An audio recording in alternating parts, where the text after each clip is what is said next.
Chapter 10. The Last Year. I think it was Master Gurlow's intention that I should be brought to that house often, so I would not become too much attracted to Thecla. In actuality, I permitted Roach to pocket the money and never went there again. The pain had been too pleasurable, the pleasure too painful, so that I feared that in time my mind would no longer be the thing I knew. Then, too, before Roach and I had left the house, the white-haired man, catching my eye, had drawn from the bosom of his robe what I had at first thought was an icon, but soon saw to be a golden vial in the shape of a phallus. He had smiled, and because there had been nothing but friendship in his smile, it had frightened me. Some days passed before I could rid my thoughts of Thecla, of certain impressions belonging to the false Thecla who had initiated me into the anacreontic diversions and fruitions of men and women. Possibly this had an effect opposite to that Master Gurlow's intended, but I do not think so. I believe I was never less inclined to love the unfortunate woman than when I carried in my memory the recent impressions of having enjoyed her freely. It was as I saw it more and more clearly for the untruth it was that I felt myself drawn to redress the fact, and drawn through her, though I was hardly conscious of it at the time, to the world of ancient knowledge and privilege she represented. The books I had carried to her became my university, she my oracle. I am not an educated man. From Master Palamon I learned little more than to read, write, and cipher, with a few facts concerning the physical world and the requisites of our mystery. If educated men have sometimes thought me, if not their equal, at least one whose company did not shame them, that is owing solely to Thecla. The Thecla I remember, the Thecla who lives in me and the 4 books. What we read together and what we said of it to one another I shall not tell. To recount the least of it would wear out this brief night. All that winter, while snow whitened the old yard, I came up from the oubliette as if from sleep and started to see the tracks my feet left behind me and my shadow on the snow. Thecla was sad that winter, yet she delighted in talking to me of the secrets of the past, of the conjectures formed of higher spheres, and of the arms and histories of heroes millennia dead. Spring came, and with it the purple-striped and white-dotted lilies of the necropolis. I carried them to her, and she said my beard had shot up like them, and I should be bluer of cheek than the run of common men, and the next day begged my pardon for it, saying I was that already. With the warm weather, and I think the blossoms I brought, her spirits lifted. When we traced the insignia of old houses, she talked of friends of her own station and the marriages they had made, good and bad, and how such and such a one had exchanged her future for a ruined stronghold because she had seen it in a dream, and how another who had played at dolls with her when they were children was the mistress now of so many thousands of leagues. And there must be a new Autarch, and perhaps an Autarchia sometime, you know, Severian. Things can go on as they have for a long while, but not forever. I know little of the court, chatelaine. The less you know, the happier you will be. She paused, white teeth nibbling her delicately curved lower lip. When my mother was in labor, she had the servants carry her to the Vatic fountain, whose virtue is to reveal what is to come. It prophesied I should sit a throne. Thea has always envied me that. Still, the Autarch. Yes? It would be better if I didn't say too much. The Autarch is not like other people. No matter how I may talk sometimes, on all of Urth there is no one like him. I know that. Then that is enough for you. Look here. She held up the brown book. Here it says, "It was the thought of Thalelius the Great that the democracy, that means the people, desired to be ruled by some power superior to itself, and of Eryx the sage that the commonalty would never permit one differing from themselves to hold high office. Notwithstanding this, each is called the perfect master." I did not see what she meant and said nothing. No one really knows what the Autarch will do. That's what it all comes down to. Or Father Eniri either. When I first came to court, I was told as a great secret that it was Father Eniri who really determined the policy of the Commonwealth. When I had been there 2 years, a man very highly placed, I can't even tell you his name, said it was the Autarch who ruled, though to those in the House Absolute it might seem that it was Father Eniri. And last year a woman whose judgment I trust more than any man's confided that it really made no difference, because they were both as unfathomable as the pelagic deeps, and if one decided things while the moon waxed and the other when the wind was in the east, no one could tell the difference anyway. I thought that was wise counsel, until I realized she was only repeating something I had said to her myself half a year before. Thekla fell silent, reclining on the narrow bed, her dark hair spread on the pillow. "At least," I said, "you were right to have confidence in that woman. She had taken her opinions from a trustworthy source." As if she had not heard me, she murmured, "But it's all true, Severian. No one knows what they may do. I might be freed tomorrow. It's quite possible. They must know by now that I am here. Don't look at me like that. My friends will speak with Father Aniri. Perhaps some may even mention me to the autarch. You know why I was taken, don't you?" "Something about your sister." "My half-sister Thea is with Vodalis. They say she is his paramour, and I think it extremely likely." I recalled the beautiful woman at the top of the stairs in the house azure and said, "I think I saw your half-sister once. It was in the necropolis. There was an exultant with her who carried a cane sword and was very handsome. He told me he was Vodalis. The woman had a heart-shaped face and a voice that made me think of doves. Was that she?" "I suppose so. They want her to betray him to save me, and I know she won't. But when they discover that, why shouldn't they let me go?" I spoke of something else until she laughed and said, "You are so intellectual, Severian. When you're made a journeyman, you'll be the most cerebral torturer in history." A frightful thought. "I was under the impression you enjoyed such discussions, Chatelaine." "Only now, because I can't get out. Though it may come as a shock to you, when I was free, I seldom devoted time to metaphysics. I went dancing instead and pursued the peccary with Pardine limers. The learning you admire was acquired when I was a girl and sat with my tutor under the threat of the stick." "We need not talk of such things, Chatelaine, if you would rather we not." She stood and thrust her face into the center of the bouquet I had picked for her. "Flowers are better theology than folios, Severian. Is it beautiful in the necropolis where you got these? You aren't bringing me the flowers from graves, are you?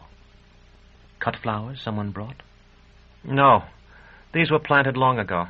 They come up every year." At the slot in the door, Drott said, "Time to go," and I stood up. "Do you think you may see her again, the Chatelaine Thea, my sister?" "I don't think so, Chatelaine." "If you should, Severian, will you tell her about me? They may not have been able to communicate with her. There will be no treason in that. You'll be doing the autarch's work." "I will, Chatelaine." I was stepping through the doorway. "She won't betray Vodalis, I know, but there may be some compromise." Drott closed the door and turned the key. It had not escaped me that Thekla had not asked how her sister and Vodalis had come to be in our ancient, and by such people as themselves, forgotten necropolis. The corridor, with its lines of metal doors and cold, sweating walls, seemed dark after the lamp in the cell. Drott began to talk of an expedition he and Roach had made to a lion pit across Gyal. Over the sound of his voice, I heard Thekla calling faintly, "Remind her of the time we sowed Josephus doll." The lilies faded as lilies do, and the dark death roses came into bloom. I cut them and carried them to Thekla, negrescent purple flecked with scarlet. She smiled and recited, "Here Rose the graced, not Rose the chaste, reposes. The scent that rises is no scent of roses." "If their odor offends you, Chatelaine." "Not at all. It is very sweet. I was only quoting something my grandmother used to say. The woman was infamous when she was a girl, or so she told me, and all the children chanted that rhyme when she died. Actually, I suspect it is much older, and lost in time, like the beginnings of all the good and bad things. Men are said to desire women, Severian. Why do they despise the women they obtain?" "I don't believe all do, Chatelaine." "That beautiful Rose gave herself, and suffered such mockery for it that I know of it, though her dreams long ago turned to dust with her smooth flesh. Come here and sit by me." I did as I was told, and she slipped her hand under the frayed bottom of my shirt and drew it over my head. I protested, but found myself unable to resist. "What are you ashamed of? You who have no breasts to hide? I've never seen such white skin coupled with dark hair. Do you think my own skin white?" "Very white, chatelaine." "So do others. But it is done next to yours. You must flee the sun when you're a torturer, Severian. You'll burn terribly." Her hair, which she often let fall free, today was bound about her head in a dark aureole. She had never more closely resembled her half-sister Thea, and I felt such desire for her that I seemed to be spilling my blood upon the floor, growing weaker and fainter with each contraction of my heart. "Why are you pounding on my door?" Her smile told me she knew. "I must go." "You'd better put your shirt back on before you leave. You wouldn't want your friend to see you like that." That night, though I knew it was in vain, I went to the necropolis and spent several watches in wandering among the silent houses of the dead. The next night I returned, and the next, but on the fourth, Roach took me into the city, and in a drinking den I heard someone who seemed to know say that Vodelus was far to the north, hiding among the frost-pinched forests and raiding Cathalas. Days passed. Thecla was certain now, since she had been held in safety so long, that she would never be put to torment, and had Drott bring her materials for writing and drawing, with which she planned a villa she meant to build on the southern shore of Lake Diaturna, which is said to be the most remote part of the Commonwealth, as well as the most beautiful. I took parties of apprentices to swim, thinking that to be my duty, though I could never dive in deep water without fear. Then, suddenly as it seemed, the weather was too cold for swimming. One morning there was sparkling frost on the worn flagstones of the old yard, and fresh pork appeared on our plates at dinner, a sure sign that the cold had reached the hills below the city. Master Gerlos and Master Palamon summoned me. Master Gerlos said, "From several quarters we have had good reports of you, Severian, and now your apprenticeship is nearly served." Nearly whispering, Master Palamon added, "Your boyhood is behind you, your manhood ahead of you." There was affection in his voice. "Just so," Master Gerlos continued. "The feast of our patroness draws near. I suppose you have given thought to it?" I nodded. "Eta will be captain after me." "And you?" I did not understand what was meant. Master Palamon, seeing that, asked gently, "What will you be, Severian? A torturer? You may leave the guild, you know, if you prefer." I told him firmly, and as though I was slightly shocked by the suggestion, that I had never considered it. It was a lie. I had known, as all the apprentices knew, that one was not firmly and finally a member of the guild until one consented as an adult to the connection. Furthermore, though I loved the guild, I hated it too, not because of the pain it inflicted on clients who must sometimes have been innocent, and who must often have been punished beyond anything that could be justified by their offenses, but because it seemed to me inefficient and ineffectual, serving a power that was not only ineffectual but remote. I do not know how better to express my feelings about it than by saying that I hated it for starving and humiliating me, and loved it because it was my home. Hated and loved it because it was the exemplar of old things, because it was weak and because it seemed indestructible. Naturally, I expressed none of this to Master Palamon, though I might have if Master Gerlos had not been present. Still, it seemed incredible that my profession of loyalty, made in rags, could be taken seriously. Yet it was. "Whether you have considered leaving us or not," Master Palamon told me, "it is an option open to you.